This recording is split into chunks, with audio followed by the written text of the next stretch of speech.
30 लाख नई एपस्टीन फाइलें अभी अभी सामने आई हैं और वे एक ऐसा कनेक्शन दिखाती हैं जिसकी किसी ने कल्पना भी नहीं की थी। जेफरी एपस्टीन और क्रेमलिन। नए दस्तावेजों में मॉस्को का जिक्र 10,000 से ज़्यादा और पुतिन का जिक्र 1,000 से ज़्यादा बार हुआ है।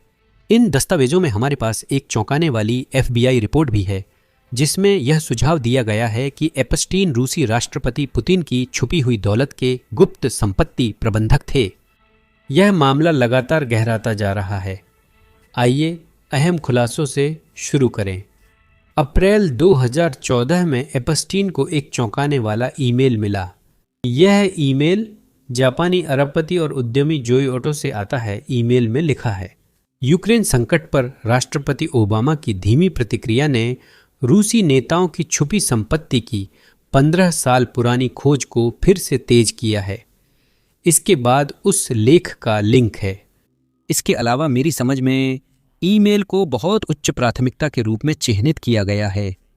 एपस्टीन तुरंत जवाब देते हैं, कहते हैं मैं कॉल कर रहा हूं। हमें नहीं पता उन्होंने क्या बात की, लेकिन यह उसी संदेह की ओर इशारा करता है जिसे लोग लंबे समय से मानते हैं। एपस्टीन व्लादिमीर पुतिन की छुपी संपत्ति संभालते थे। हमारे पास इसका एक और सबूत है। 2017 की एक FBI रिपोर्ट में भी ऐसा ही चौंकाने वाला दावा किया गया है। एक गोपनीय मानव स्रोत के अनुसार जेफरी एपस्टीन केवल व्लादिमीर पुतिन ही नहीं, अन्य लोगों के भी धन प्रबंधक थे।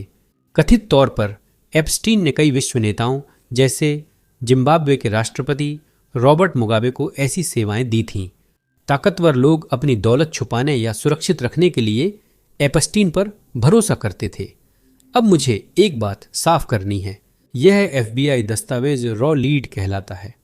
यह सत्यापित खुफिया जानकारी नहीं है, बल्कि एक गुप्त स्रोत से मिली जानकारी है जिसे FBI ने इतना विश्वसनीय माना कि उसे दस्तावेज में दर्ज किया, लेकिन यह जरूरी नहीं कि इसकी पुष्टि हो चुकी हो। यह सही है, लेकिन गुप्त मानव स्रोत सिर्फ कोई भी टेप लाइन कॉलर नहीं होता। FBI इन स्रोतों को महत्व देती है और उन्होंने इसे कारणवश लिखा। दिलचस्प है कि हमारे पास एपस्टीन की पूछताछ का एक क्लिप भी है। इन्हीं सेवाओं पर सलाह देने और लोगों को पैसा बचाने की मदद करने की बात थी जिसे कुछ लोग बुरा मानते थे। सुनिए। क्या आपका पैसा गंदा पैसा है? अगर आप देखें, बस एक सवाल का जवाब दीजिए, क्या आपका पैसा गंदा पैसा है? नहीं, ऐसा नहीं है। दरअसल ये गंदा पैसा क्यों नहीं है? क्योंकि मैंने इसे कमाया है। लेकिन आपने इसे कमाया, हम इससे पहले भी इस पर वापस गए थे कि आपने इसे कमाया, आपने इसे कमाया। दुनिया के सबसे बुरे लोगों को सलाह देना है, सही है, जो गलत काम सिर्फ ज्यादा पैसे कमाने के लिए करते हैं। तो मुझे ये सवाल पूछने के बजाय कि क्या तुम्हें पैसे लेने चाहिए, क्योंकि मुझे लगता है ये एक जायज सवाल है। क्या ये जायज सवाल है? हाँ, जंग में मुझे लगता है तुम्हें लेना पड़ेगा, क्योंकि नैतिकता जटिल विषय है। मैंने पाकिस्तान और भारत में पोलियो खत्म करने के लिए जो पैसे मदद में दिए थे ये बता सकता हूँ। इसके बजाय मुझसे यह पूछना कि क्या वह पैसा इन बच्चों को टीकों के लिए दिया जाना चाहिए।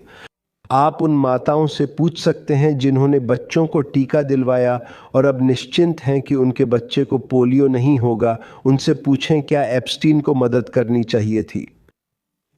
अगर आपके तरीकों के बारे में पूछें तो आप गणितज्ञ हैं। हम उस क्लिनिक में गए जहां वे उन लोगों को पैसे दे रहे हैं जो सबसे ज़्यादा गरीबी और बीमारी की हालत में हैं।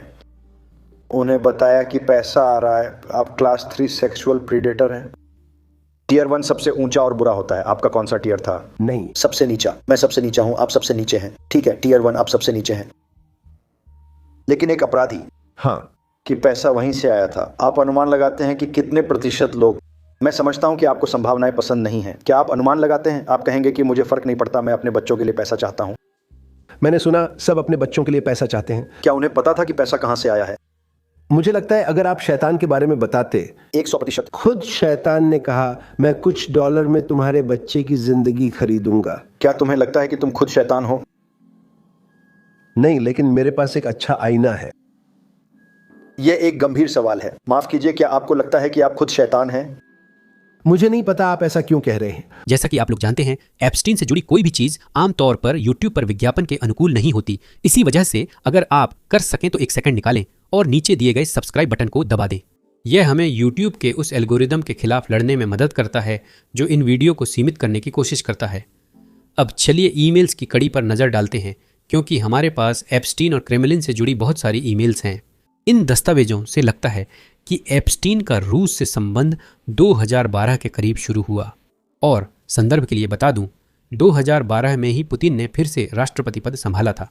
2008-2012 में तकनीकी रूप से मेदवेदेव राष्ट्रपति और पुतिन प्रधानमंत्री थे।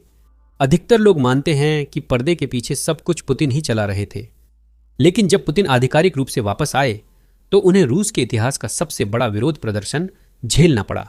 हजारों रूसी मॉस्को और सेंट पीटर्सबर्ग की सड़कों पर बदलाव की मांग के लिए उतरे, क्योंकि वे जार के युग में लौटना नहीं चाहते थे। वे नहीं चाहते कि कोई दशकों तक शासक रहे, इसलिए रूसी संविधान में प्रावधान था कि कोई भी 2 से अधिक कार्यकाल नहीं कर सकता।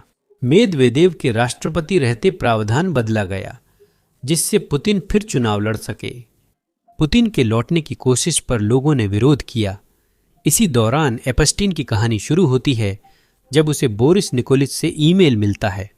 यह आदमी या तो एप्स्टीन का दोस्त है या उसके लिए काम करता था। वह अभी एप्स्टीन की संपत्ति का निष्पादक है, यानी एप्स्टीन के पैसे संभाल रहा है। इस ईमेल में वह लिखता है, हमें जल्द रूस जाना चाहिए। तुम्हें मेरे दोस्त इलिया पोनोमारोव से मिलना चाहिए, जो डूमा के सदस्य हैं और पुतिन के खिलाफ विद्रोह के मुख्य आयोजक हैं। दांव बड़े हैं, वह पुतिन की जगह लेकर राष्ट्रपति बन सकता है, बशर्ते उसकी हत्या न हो। यह बहुत खतरनाक है। क्या तुम्हारे पास कोई मदद का तरीका है? जो भी वे योजना बना रहे थे, मेरा अंदाजा है कि वह सफल नहीं हुई, क्योंकि पुतिन ने सत्ता मजबूत कर ली और चुनाव जीत लिया। विरोध धीरे धीरे खत्म हो गया और यह आदमी इलिया, उसे रूस से भागना पड़ा और अब वह वहां नहीं रह रहा है। लेकिन ईमेल से पता चलता है कि एप्स्टीन सिर्फ एक निष्क्रिय दर्शक नहीं था। उससे रूसी राजनीति को सबसे ऊंचे स्तर पर आकार देने में मदद करने के लिए कहा जा रहा था। 2013 तक रूस के लिए एप्स्टीन की महत्वाकांक्षाएं और बढ़ गई थीं। वह सिर्फ राजनीति नहीं, रूसी वित्तीय प्रणाली को भी बदलना चाहता था। एप्स्टीन ने टोरबजॉन जैकलैंड, नॉर्वे के पूर्व प्रधानमंत्री और यूरोप परिषद के पूर्व महासचिव को ईमेल भेजा। इस ईमेल में एप्स्टीन एक भव्य दृष्टिकोण प्रस्तुत करता है। वह लिखता है, रूस को दुनिया की वित्तीय राजधानी बनाओ। जब स्पुतनिक की घोषणा हुई थी तब पश्चिम पूरी तरह से चौंक गया था। अब भी वही हो सकता है। बस फर्क इतना है कि इस बार रूस पश्चिम से प्रतिस्पर्धा करने के बजाय वित्त के क्षेत्र में नेतृत्व करेगा। नैनोटेक में सिलिकॉन वैली की नकल या माइक्रोसॉफ्ट, एप्पल, गूगल को अपनाने के बजाय रूस 21वीं सदी की वित्तीय प्रणाली को नया बनाकर आगे बढ़ सकता है। 70 के दशक में मैंने अमेरिका में डेरिवेटिव मार्केट्स बनाने में मदद की थी। अब मैं यहाँ थोड़ी देर रुकना चाहता हूँ। ये सच नहीं है।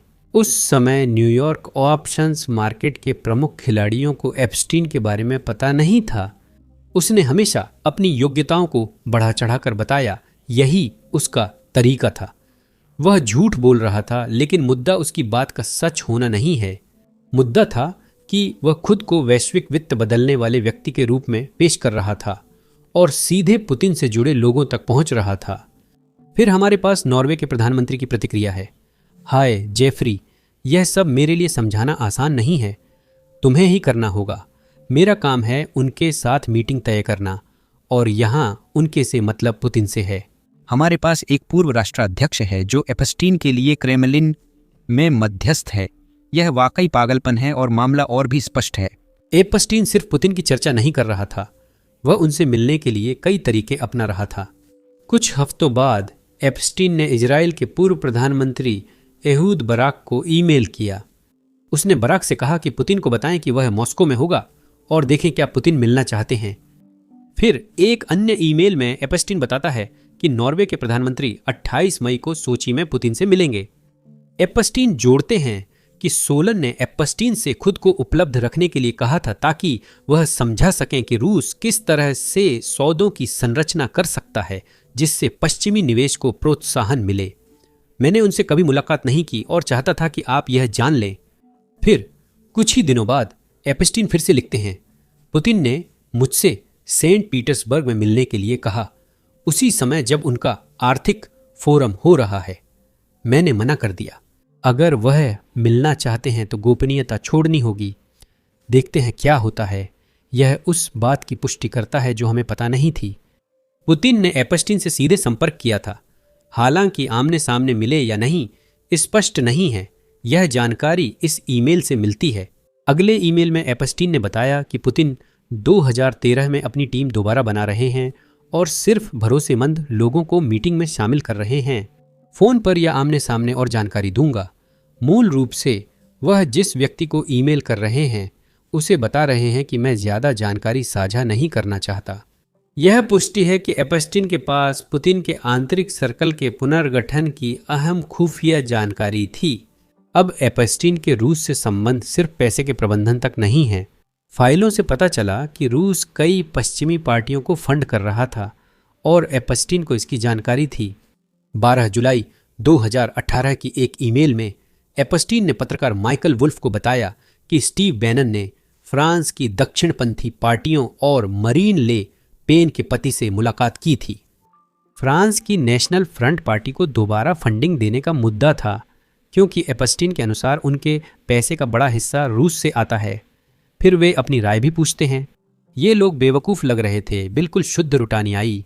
और स्टीव बैनन जो अपने गुंडे जैसे दिखने वाले सुरक्षा गार्ड्स और अजीबोगरीब ब्लॉगर सलाहकारों से घिरे रहते हैं, ठीक इसी वजह से फलते फूलते हैं क्योंकि पॉपुलिज्म की दुनिया इतनी गैर पेशेवर है, अगर मजाकिया न भी कहें। इस ईमेल से साफ है कि एपस्टीन बैनन के समर्थक नहीं थे, लेकिन यह पुष्टि होती है कि रूस एक प्रमुख फ्रांसीसी राजनीतिक दल को फंड कर रहा था और एपस्टीन को इसकी जानकारी थी। यह चौंकाने वाली बात नहीं है क्योंकि हमें पहले से पता था कि रूस पश्चिमी लोकतंत्रों में पार्टियों को फंडिंग कर रहा था। 2 महीने पहले एक ब्रिटिश राजनेता रूसी घूस के आरोप में जेल गया था, जिसका चक्र एपस्टीन के ईमेल में भी है। क्रेमलिन के पैसे फ्रांसीसी राजनीति में जाते देखना दिखाता है कि वह इन नेटवर्क से कितने जुड़े थे। यूके मामले की जानकारी यहाँ है। नाथन गिल ओल्ड बेली में जवाब देने पहुंचे लेकिन कुछ नहीं बोले। लेकिन यूरोप में एमईपी के रूप में अपने समय के दौरान उन्होंने बहुत कुछ कहा। अक्सर यूक्रेन के बारे में रूसी दृष्टिकोण का समर्थन किया क्योंकि उन्हें ऐसा कहने के लिए पैसे मिल रहे थे। यूक्रेनी सरकार देश के 2 सबसे बड़े टीवी चैनलों पर प्रतिबंध लगाने की प्रक्रिया में है। क्या आप हमारे साथ हैं? गिल नाइजल फराज के यूकेआईपी और ब्रेक्सिट पार्टियों के प्रमुख सदस्य और पूर्व मॉर्मन बिशप थे। लेकिन आतंकवाद रोधी पुलिस की एक जांच में पता चला कि गिल इस आदमी से रिश्वत भी ले रहे थे। ओलेग वोलोशिन, यूक्रेन के रूस समर्थक राजनेता। वोलोशिन के बॉस डार्क प्रिंस विक्टर मेडफोजेक थे, जिन्हें उस समय यूक्रेन में पुतिन का दाहिना हाथ माना जाता था। सेवाओं ने इस जांच को फिर से खोल दिया है। उन्होंने गिल को यूरोपीय संसद में रूस समर्थक टीवी पर आने और भाषण देने का काम सौंपा। पुलिस ने गिल को रूस की फ्लाइट से पहले रोका और फोन जब्त किया। व्हाट्सएप पर उपहार और पोस्ट कार्ड्स के संदेश मिले जो नकद पैसे का कोड था।